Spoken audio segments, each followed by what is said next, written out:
One of the major complaints that the women working in the cigar factories had was that the company enforced a long training period in which the cigar workers had to work for lower wages, and money was withheld from their pay for up to a long period of time, sometimes months, and by 1915, almost a year. If they left before that year was up, they forfeited the money. In other words, they were paying for their own training, and the company was ensuring that they would stay after they were trained because it was holding their money as hostage.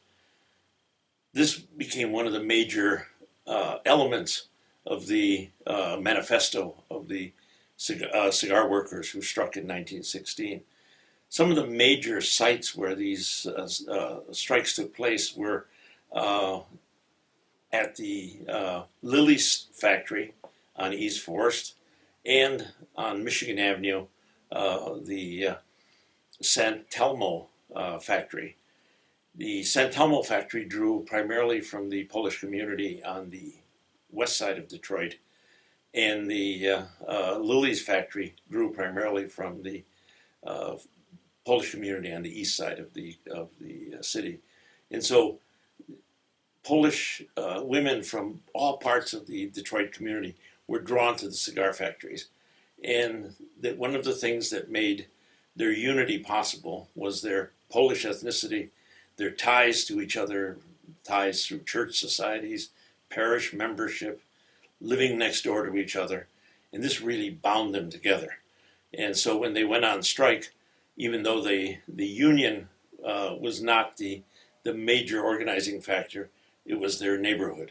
It was their familiarity with each other. And most important of all, their Polishness. And they were very conscious of that. We're not exactly sure how many women were involved in the strike.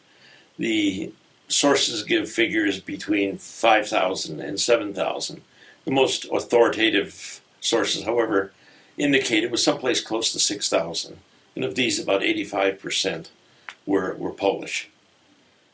The strike was relatively successful. They won many of their demands, but not before the cigar factories began relocating outside of the city of Detroit.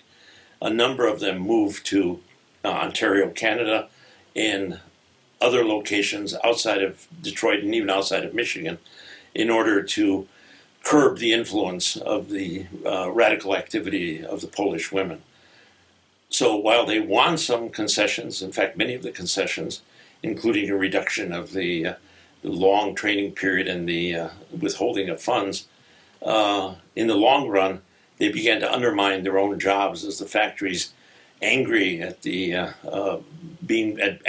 forced to accede to the wishes of the women, now began to move away from Detroit.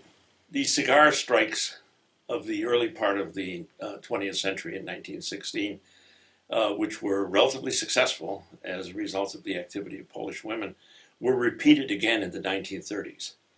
In the 1930s, women faced some of the same conditions that the women of 1916, their mothers actually, had faced in the work in the cigar factories. The same conditions of sexual harassment, difficult working conditions, unavailability of sanitary facilities in lunchrooms, and very often stifling atmosphere as a result of the fact that the windows and doors were tightly shut to maintain moisture so that the cigars the cigar tobacco would not become hard and brittle as it dried out. These made it very difficult. Women from this period often complained that they left work smelling of tobacco and sweat, and so badly that when they went to the streetcars, people would move away from them.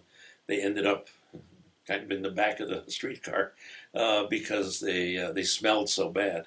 So the women in the 1930s really demanded better working conditions in addition to higher pay, and of course, as the women in 1916 did, also end of sexual harassment and stifling conditions that prevented them even from eating their lunch in a sanitary way.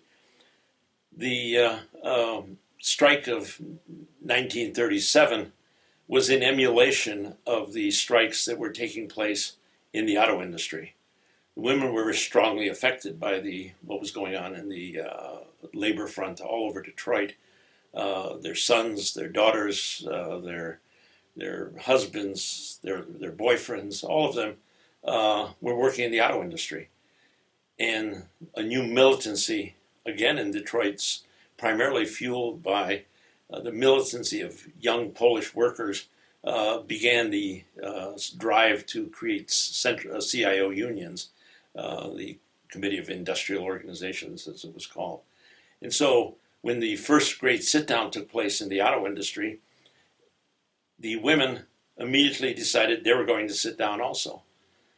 But they had a problem. They had no union that would support them. The AFL, Cigar Workers Union, ignored their demands for help. So the women went to the auto workers and said, "We want help."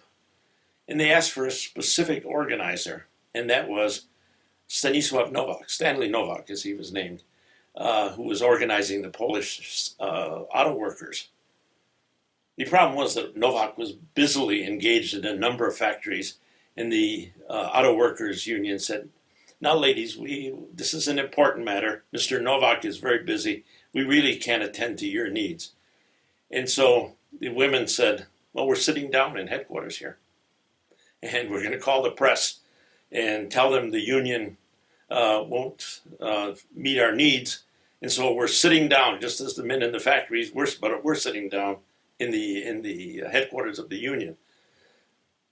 That caused them to dispatch Mr. Nowak very quickly to the auto factories, to the cigar factories. As a result, all of the major cigar factories on the east side of Detroit, in the heart of the Polish neighborhood, went on strike. And they not only went on strike, but unlike 1916, where they had gone out and very often had to fight the police in the streets, including bringing their children as shields against police brutality, now the women all went in and sat down and shut the doors and took control of the factories. The sit-down in the cigar factories in Detroit occupied about 4,000 women. Again, as in 1916, the overwhelming majority of the women in the cigar factories were Polish. The cigar factories were, after all, located in the Polish neighborhoods, and they drew on women whose family heritage, in a sense, involved making cigars. The strikes were successful because the women insisted on hanging on to the end. We have stories of women who were nursing mothers refusing to leave the plant, and every day having their younger children or their husband bring the children and hand them through the windows of the factory so they could be nursed and then handed back out so that they would not abandon their comrades.